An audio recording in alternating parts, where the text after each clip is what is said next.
إن الحمد لله نحمده ونستعينه ونستغفره ونؤمن به ونتوكل عليه ونعوذ بالله من شرور أنفسنا ومن سيئات أعمالنا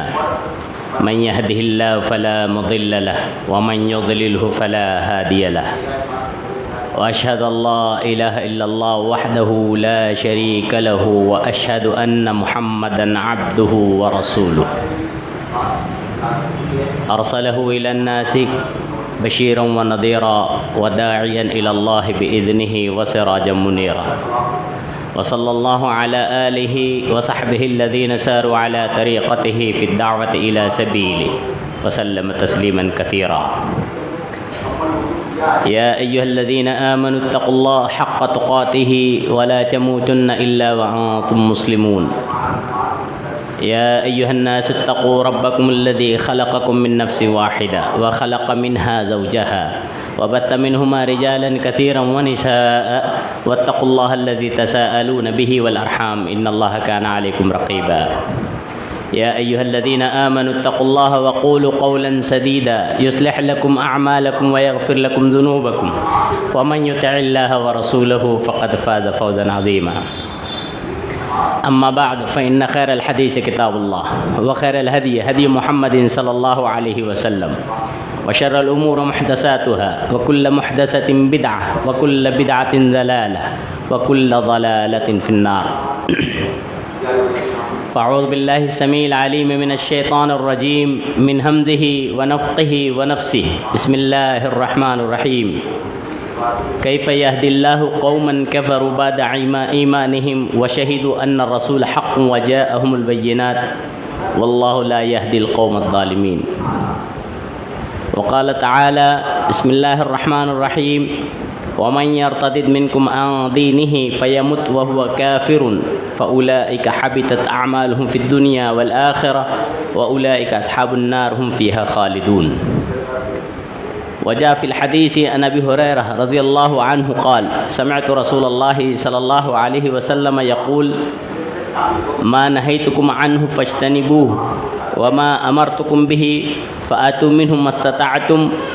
فإنما أهلك الذين من قبلكم كثرة مسائلهم واختلافهم على أنبيائهم رواه البخاري وقال نبينا عليه الصلاة والسلام من بدل دينه فاقتلوه رواه البخاري أو كما قال عليه الصلاة والسلام. حاضرین جمعہ، نوجوان دوستو، بزرگان دین، خواتین ملت، پردہ نشین ماؤں بہنوں، دیگر معزز حاضرین، اس وقت میں نے حمد و ثنا کے بعد قرآن حکیم کی سورہ آل عمران کی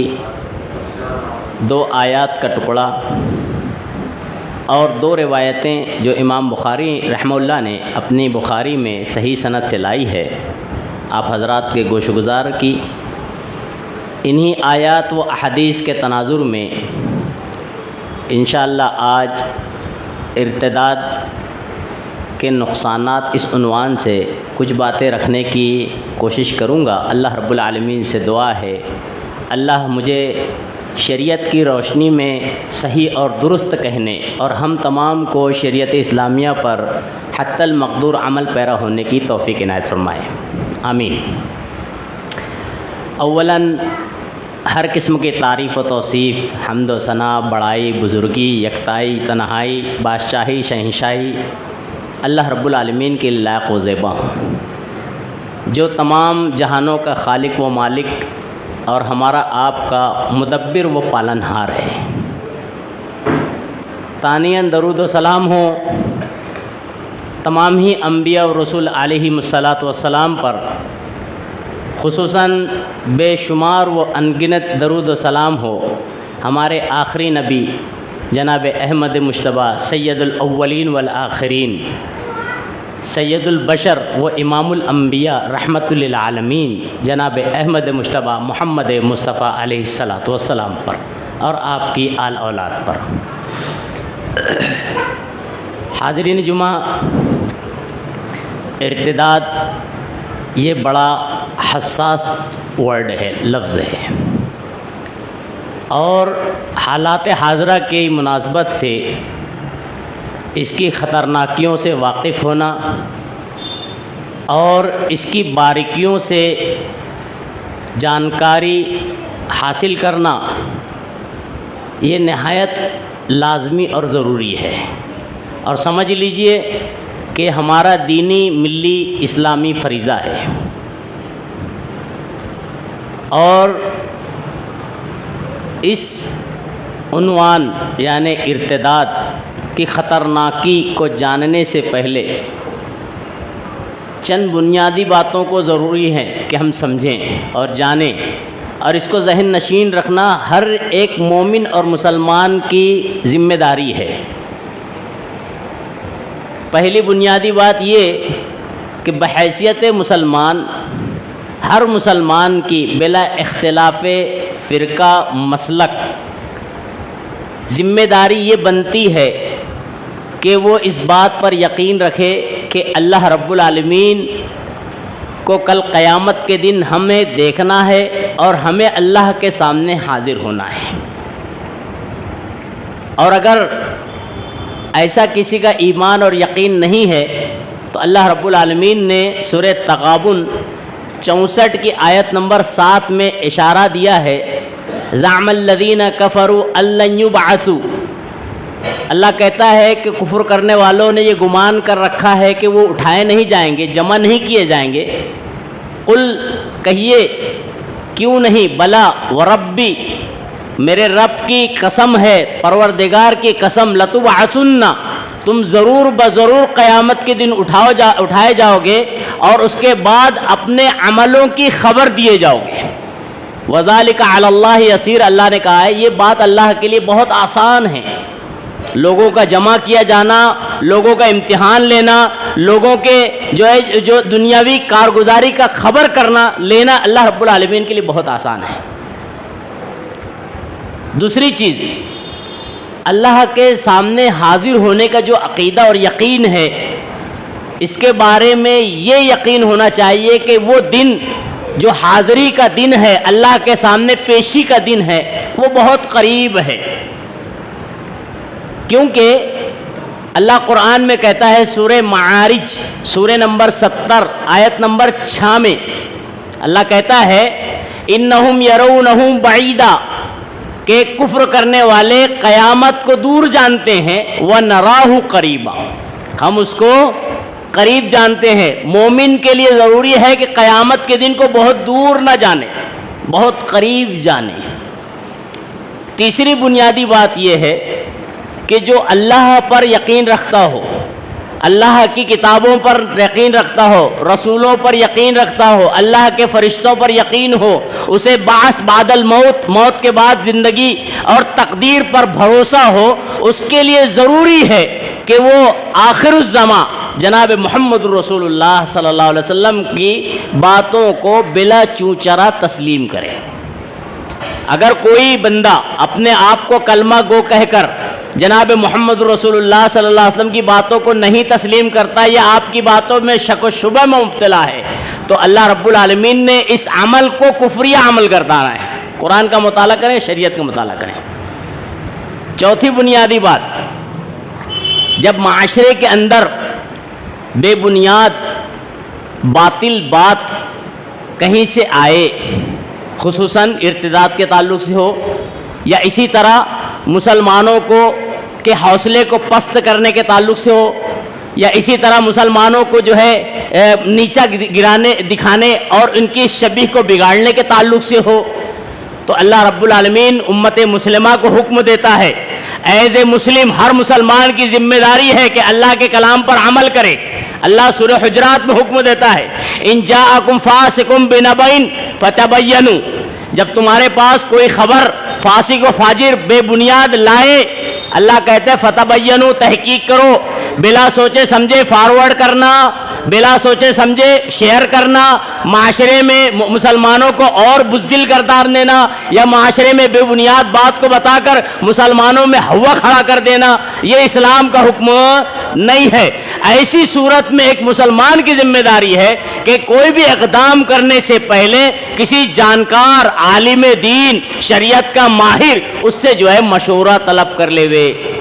کوئی بھی اقدام اپنے سوجھ بوجھ کے مطابق نہ کرے، کیونکہ اللہ رب العالمین کہتا ہے ان جاءکم فاسق بنبأ فتبینوا ان تصیب قوما بجہالۃ، تم کوئی جہالت والا قدم نہ اٹھا لو۔ یہ چار بنیادی باتوں کو ذہن نشین رکھنے کے بعد آج اس عنوان کی باریکی اور خطرناکی کو جانتے ہیں جو آج کا منتخب عنوان ہے، ارتداد۔ ارتد یرتد سے مشتق ہے، اس کا معنی ہوتا ہے لغوی طور پہ پلٹنا، پھرنا، روگردانی اختیار کرنا، اسی سے مرتد بنا ہوا ہے، یعنی شرعی اصطلاح کے مطابق ایک ایسا انسان، ایسا شخص جو شریعت اسلامیہ کو بخوبی جانتا تھا، جانتے بوجھتے شریعت کو تسلیم کرتے ہوئے اللہ اور رسول کی گواہی دینے کے بعد عمدن دین اسلام سے پھر جائے، مکر جائے، پلٹ جائے، وہ مرتد ہے، اور ایسا کام کرنا ارتداد ہے۔ کرنے والے کام کو ارتداد کہتے ہیں اور کرنے والے کو مرتد کہتے ہیں۔ اب آپ کو معلوم ہونا چاہیے ارتداد یا مرتد، پھرنا، پلٹنا، روگردانی کرنا، یہ کتنا شدید اور خطرناک گناہ ہے، کتنی خطرناکی اس کے اندر پائی جاتی ہے کہ اس کا اندازہ ہم لگا سکتے ہیں۔ شریعت کا بغور مطالعہ کریں تو اس کی دو شکل بنتی ہے اور کئی صورتیں بنتی ہیں۔ پہلی شکل کی طرف آتے ہیں، ارتداد اختیار کرنا، کسی انسان کا مرتد ہونا، یعنی اسلام کو جانتا تھا، اسلام کی حقانیت سے باور تھا، اب اس کے بعد اس سے پھر گیا۔ اس کا نقصان کیا ہوگا؟ اللہ رب العالمین نے قرآن میں اشارہ دیا ہے، جیسا کہ روایت سے ملتا ہے، نسائی کی، ابن حبان کی، مستدرک حاکم کی صحیح روایتیں ملتی ہیں کہ انصار قبیلہ انصار میں سے ایک شخص مرتد ہو گیا اور کافروں سے جا ملا، اور بہت جلد اللہ نے اس کو ہدایت دی، اپنے غلطی کا احساس ہوا، ندامت ہوئی، اور اس نے لوگوں کے ذریعے جناب محمد رسول اللہ صلی اللہ علیہ وسلم کے پاس پیغام بھجوایا اس شخص نے کہ اللہ کے نبی صلی اللہ علیہ وسلم حل لی من توبہ، میں نے جو غلطی کی ہے، جو ارتداد اختیار کیا ہے، شریعت سے روگردانی کر لی تھی، لا علمی میں جان بوجھ کر سمجھتے ہوئے، حل لی من توبہ، مجھے توبہ ہے، میں توبہ کر سکتا ہوں، کیا میری توبہ ہے؟ اللہ رب العالمین نے سورہ آل عمران میں آیت نمبر 86، سورہ نمبر 3 آیت نمبر 86، 87، 88، 89 نازل کی۔ اللہ اشارہ دیتا ہے کیف یہدی اللہ قوما کفروا بعد ایمانہم وشہدوا ان الرسول حق وجاءہم البینات، اللہ ایسے آدمی کو کیسے ہدایت دے جو گواہی دے کہ حق اللہ کے رسول ہیں، سچ ہیں، رسول اللہ صلی اللہ علیہ وسلم آخری نبی اور رسول ہے، بینات واضح دلائل اس کے پاس موجود ہے، اور اس کے بعد پھر جائے۔ پھر اللہ رب العالمین نے اس کا جزا اور نقصان بتایا ہے،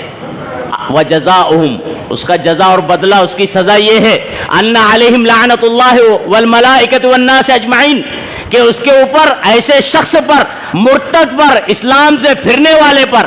اللہ کی، فرشتوں کی، لوگوں کی لعنت پڑتی ہے۔ لعنت جانتے ہیں؟ لعنت عربی میں کہتے ہیں الترد من اللہ، اور ایک لسان العرب میں مورخ لسان العرب لکھتے ہیں، ادیب لکھتے ہیں کہ الترد من رحمت اللہ، اللہ کی رحمت سے دوری، اللہ کی رحمت سے دور ہونا، یہ لعنت ہے۔ اسی لیے تو شیطان کو اللہ رب العالمین نے جب کہا تھا وَإِنَّ عَلَيْكَ اللَّعْنَ، اور تجھ پر لعنت ہے، یعنی میرے رحمت سے تو پھٹکارا جا رہا ہے، دور کیا جا رہا ہے الی یوم الدین،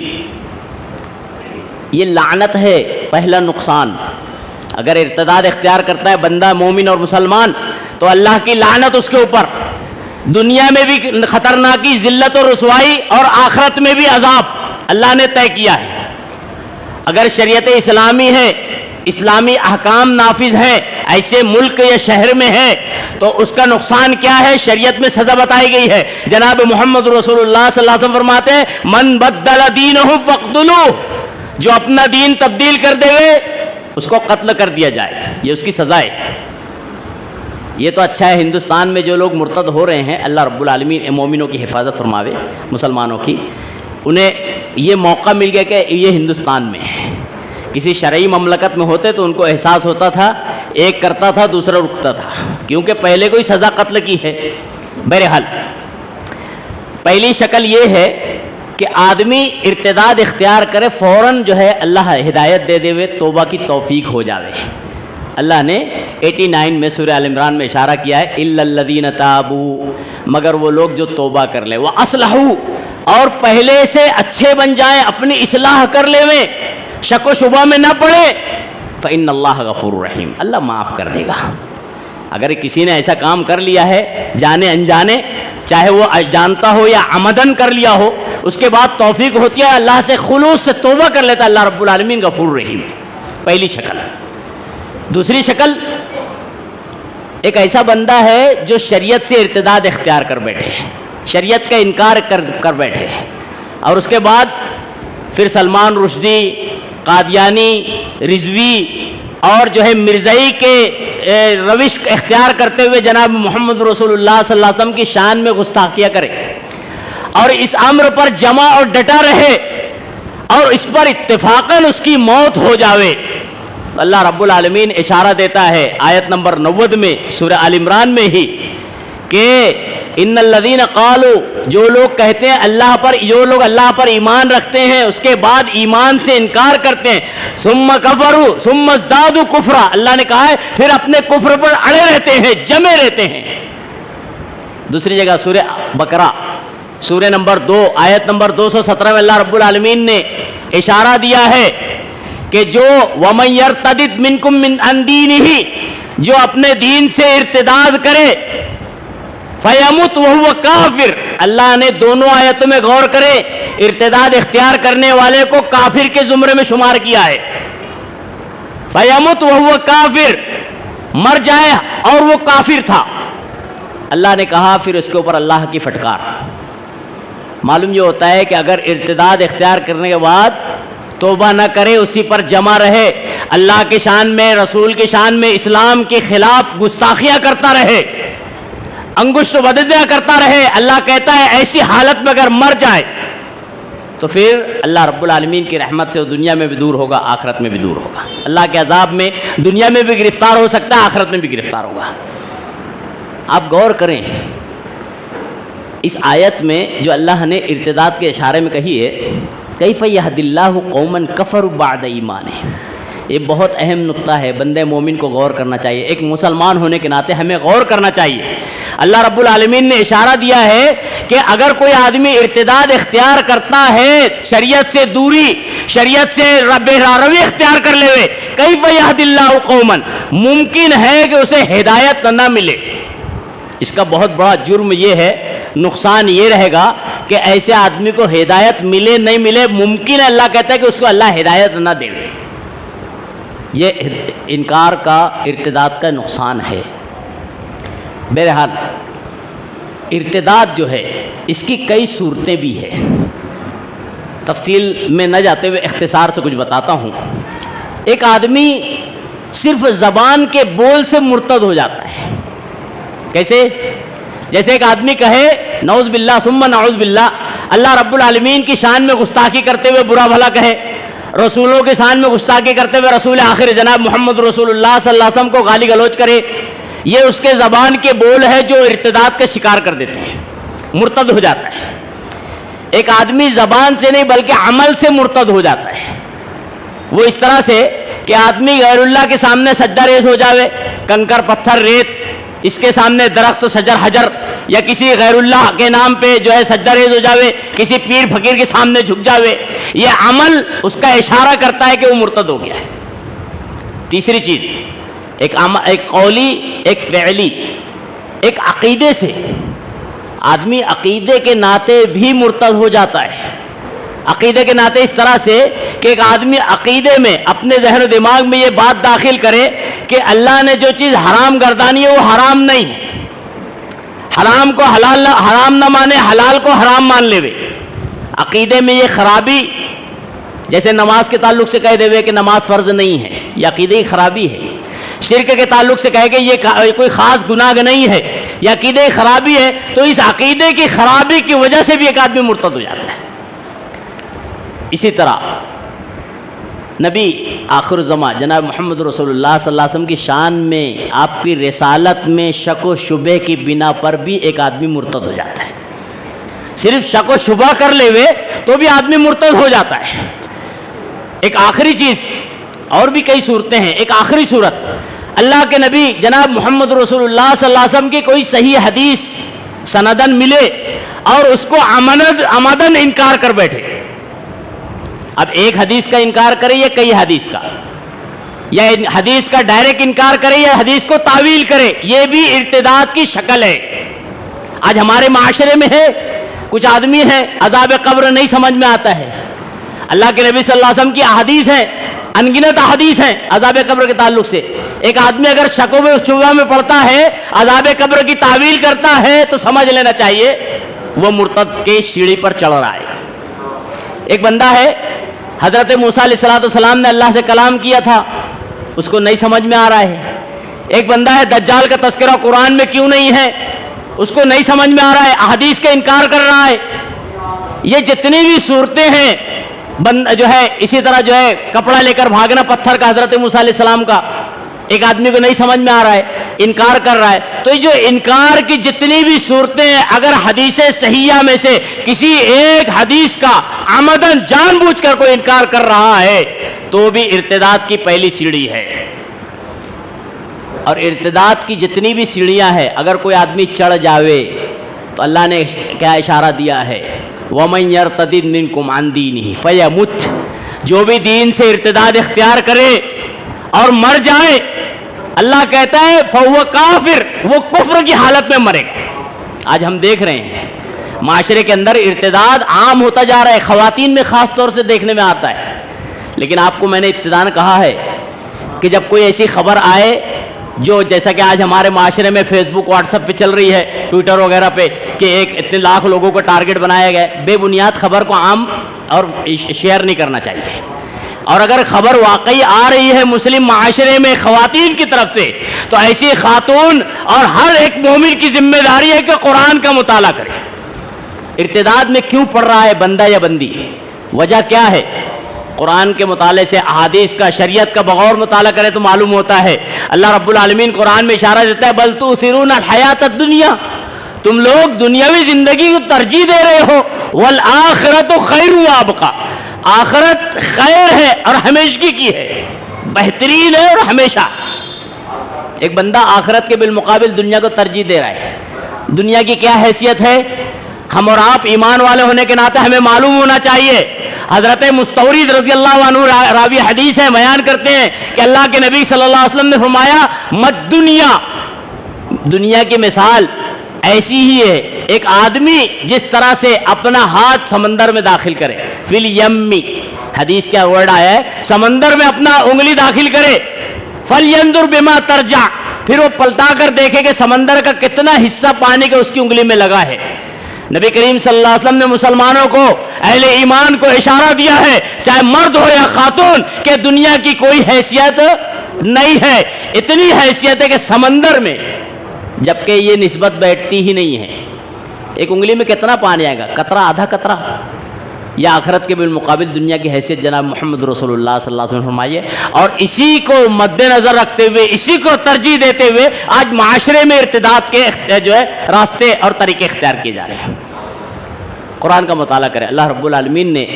شادی کے باب میں بڑا اہم نقطہ بیان کیا ہے. آج معاشرے میں خواتین کی جانب سے جو ارتداد کی باتیں سننے میں اور جاننے میں آ رہی ہے, اس کی وجہ ہماری مائیں بہنیں اسلام سے ناواقف ہیں. ہم اور آپ اسلام کی تعلیمات صرف سننے کے تک رکھے ہیں, اسلام کی تعلیمات ہم نے اپنی زندگی کا حصہ ہم نے نہیں بنایا ہے. اسی کا نتیجہ ہے کہ آج ایک مومن اور مسلمان ہونے کے بعد آدمی بے راہ روی کا شکار یا ہو رہا ہے یا ہو رہی ہے, مومنہ ہوتی ہے. آپ غور کریں, نکاح کے بعد میں اللہ رب العالمین نے کیا اہم نقطہ بیان کیا ہے. اللہ کہتا ہے وَلَعَبْدٌ مُؤْمِنٌ خَيْرٌ مِّن مُشْرِكٍ وَلَوْ أَعْجَبَتْكُمْ. اللہ کہتا ہے وَلَعَبْدٌ مُؤْمِنٌ, یعنی ایک غلام مومن, ایک غلام مومن. اللہ نے دونوں فریق کو بیان کیا ہے, مرد ہو ان سے بھی اللہ نے بیان کیا, خواتین سے بھی اللہ نے بیان کیا. امت مسلمہ کو ذہن نشین رکھنا چاہیے بات. اللہ کہتا ہے وَلَعَبْدٌ مُؤْمِنٌ, ایک غلام مومن, خَيْرٌ مِّن مُشْرِكٍ, ایک مشرک آدمی سے بہتر ہے. کون؟ مشرک سے مراد آزاد مشرک, یعنی ایک ایسا آدمی آزاد ہے لیکن مشرک ہے. تو اللہ کہتا ہے وَلَعَبْدٌ مُؤْمِنٌ, مومن غلام یہ بہتر ہے اس آزاد سے جو مشرک ہے. وَلَوْ أَعْجَبَتْكُمْ, اللہ نے اشارہ دیا ہے خواتین کی طرف. جملہ کیا ہے؟ وَلَوْ أَعْجَبَتْكُمْ, اے خواتین اسلام اگرچہ تمہیں یہ مشرک, اس کی دنیا, اس کی عیش پرستی, اس کی جو ہے دنیا کی لذتیں عائشہ تمہیں تعجب میں ڈالتی ہو, تمہیں جو ہے ورگلاتی ہو, بہکاتی ہو. اللہ کہتا ہے وَلَوْ أَعْجَبَتْكُمْ, لیکن یاد رہے مومن گرچہ وہ غلام ہی کیوں نہ ہو وہ اس سے بہتر ہے. اسی لیے اس کی بات اللہ رب العالمین نے دوسری بات بھی کہی ہے وَلَأَمَةٌ مُؤْمِنَةٌ خَيْرٌ مِّن مُشْرِكَةٍ وَلَوْ أَعْجَبَكُمْ. اللہ نے کہا ہے اسی طرح مسلمانوں کے لیے مردوں سے اللہ نے تعلیم دی ہے, بتایا ہے, تعلیم تاکید کرتے ہوئے کہا ہے کہ اے مسلمان مردوں وَلَأَمَةٌ مُؤْمِنَةٌ, ایک غلام خاتون, غلام خاتون, خَيْرٌ مِّن مُشْرِكَةٍ, بہترین ہے اس مشرکہ سے جو آزاد ہے. یعنی ایک آزاد مشرکہ ہے, بڑی مال دولت والی ہے, اگر اس کے بالمقابل ایک مومنہ ہے غرچہ غلام ہے, باندی ہے, وہ بہتر ہے. اللہ رب العالمین مسلمانوں سے کہتا ہے وَلَوْ أَعْجَبَكُمْ, گرچہ وہ اس کی خوبصورتی تمہیں تعجب میں ڈال دے وے, اس کی دنیا, اس کی ظاہری آشائش نمائش تمہیں جو ہے متعجب کر دے وے. اللہ کہتا ہے یہ مومن اور مومنہ کی شان ہوتی ہی نہیں ہے کہ کسی کی ظاہری ایکٹیویٹی اور اس کی ظاہری چال ڈھال سے متاثر ہو جاوے. یہ مومن اور مومنہ کی علامت نہیں ہے. اسی لیے آپ غور کریں, میں نے ابتداً کہا تھا جس میں اللہ رب العالمین پر یقین ہے, جو مومن اور مومنہ اپنے آپ کو اللہ پر یقین رکھنے والی, آخرت پر یقین رکھنے والا اور والی کہتی ہے, وہ اللہ رب العالمین کے آخری رسول جناب محمد رسول اللہ کی خلاف ورزی نہیں کر سکتا یا نہیں کر سکتی ہے. آج ہمارے معاشرے میں آئے دن سننے میں آ رہا ہے کہ فلاں مومنہ, فلاں جو ہے رحیمہ اور جو ہے قادسی قریشہ فلاں جو ہے غیر مومن کے ساتھ چلی گئی. ہمیں اب تعجب ہوتا ہے, افسوس ہوتا ہے اس وقت جب ہم کسی کے بارے میں سنتے ہیں, اور اگر کوئی ایسا قدم اٹھاتا ہے یا اٹھاتی ہے تو اس کے تعلق سے پہلا یہ دینا چاہیے, بیان بتانا چاہیے کہ اسے اپنا نام بدل دے. جب اس کے اندر اللہ پر ایمان اور یقین نہیں ہے, اب جو بھی کرے, کیونکہ اللہ کے نبی صلی اللہ علیہ وسلم کا فرمان ہے اذا لم تستحی فاصنع ما شئت, جب تمہیں اللہ کے بارے میں, شریعت کے بارے میں, اسلام کے بارے میں شرم نہیں ہے, اذا لم تستحی, شرم و حیا نہیں ہے, ختم ہوتی ہے, فاصنع ما شئت, جو کرنا ہے کرو. پہلا نام بدل دینا چاہیے, اس کو فخر نہیں کرنا چاہیے کہ میں فلاں تھی اور یہ ہو گئی, کیوں, یا فلاں تھا اور یہ ہو گیا. نہیں, اللہ رب العالمین نے اس سے توفیق چھین لی, اللہ نے ہدایت چھین لی, اب مشکل ہے کہ دوبارہ وہ ہدایت یافتہ ہو جائے. پہلا یہ. اس کے بعد کیا کرنا چاہیے؟ معاشرے کے اندر ایسے معاملات سننے میں دیکھنے میں آئے تو ہمیں کیا کرنا چاہیے؟ ہمیں اپنے معاشرے کو, اپنے نونہالوں کو, اپنی بچیوں کو, اپنی بہنوں کو, اپنے بھائیوں کو صحیح اسلام سے متعارف کرانا چاہیے. کیوں؟ ہمارے معاشرے میں ہماری خواتین نے اسلام کو سمجھا نہیں ہے, سیکھا نہیں ہے, اور جتنے بھی سیکھنے اور سمجھنے کے ذرائع ہیں امت نے اپنے ہوس پرستی میں ان ذرائع کو بند کر دیا ہے. یہ بھی ایک نقصان ہے. بہرحال جب ایک خاتون خانہ, کوئی مسلمان بچی یہ جانے گی کیا کہ اللہ کے نبی صلی اللہ علیہ وسلم کا فرمان ہے، نبی کریم صلی اللہ علیہ وسلم کہتے ہیں جن پر میرا ایمان ہے، جن پر میں یقین رکھتی ہوں، جنہیں میں جو ہے رحمت للعالمین مانتی ہوں، جسے خاتم الانبیاء تصور کرتی ہوں، اگر وہ بچی ایمان کا اعلان کرتی ہے اللہ کے نبی صلی اللہ علیہ وسلم پر، تو جناب محمد رسول اللہ صلی اللہ علیہ وسلم کے ارشاد کو ذہن نشین رکھنا چاہیے۔ نبی کریم صلی اللہ علیہ وسلم کیا کہتے ہیں؟ ایما امرأۃ نکحت بغیر اذن ولیہا فنکاحها باطل باطل باطل۔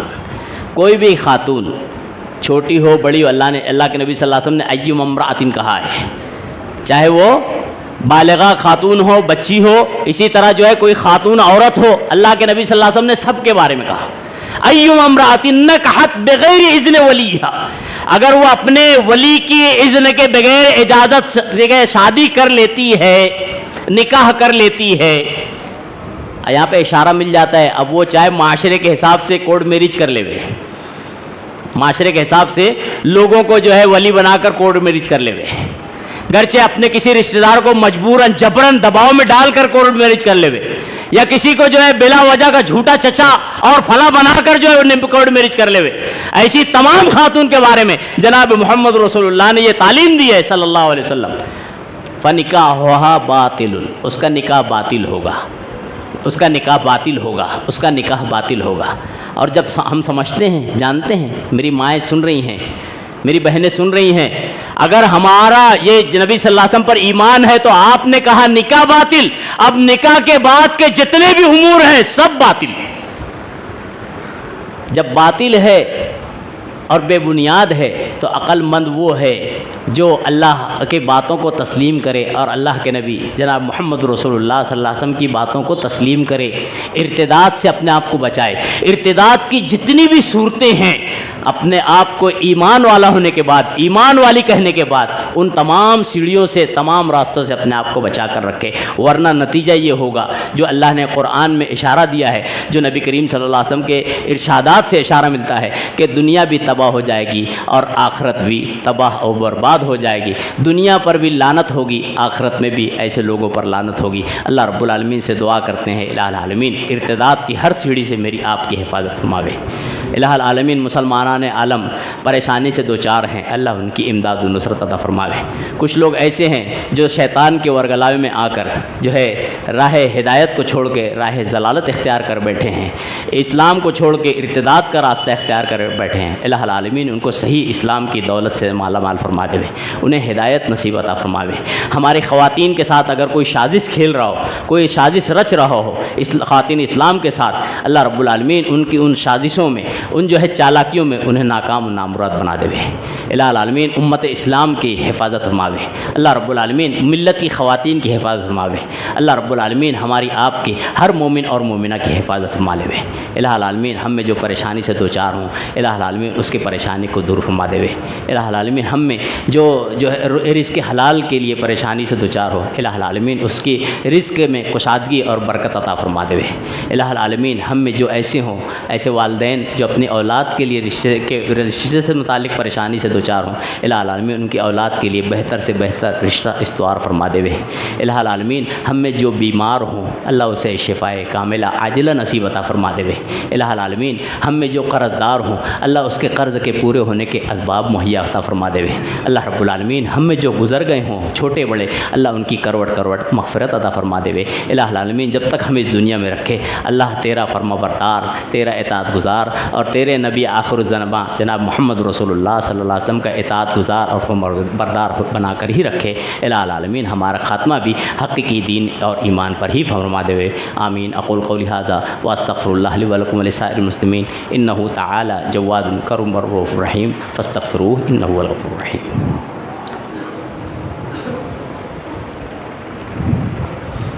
الحمد لله نحمده ونستعينه ونستغفره ونؤمن به ونتوكل عليه ونعوذ بالله من شرور أنفسنا ومن سيئات أعمالنا من يهده الله فلا مضل له ومن يضلل فلا هادي له وأشهد أن لا إله إلا الله وأشهد أن محمدا عبده ورسوله أما بعد قال الله تبارك وتعالى أعوذ بالله من الشيطان الرجيم بسم الله الرحمن الرحيم إن الله وملائكته يصلون على النبي يا أيها الذين آمنوا صلوا عليه وسلموا تسليما اللهم صل على محمد وعلى آل محمد كما صليت على إبراهيم وعلى آل إبراهيم إنك حميد مجيد اللهم بارك على محمد وعلى آل محمد كما باركت على إبراهيم وعلى آل إبراهيم إنك حميد مجيد اللهم انصر الإسلام والمسلمين اللهم انصر الإسلام والمسلمين واخذل الكفرة والمشركين اللهم انصر من نصر دين محمد صلى الله عليه وسلم واجعلنا منهم واخذل من خذل عن دين محمد صلى الله عليه وسلم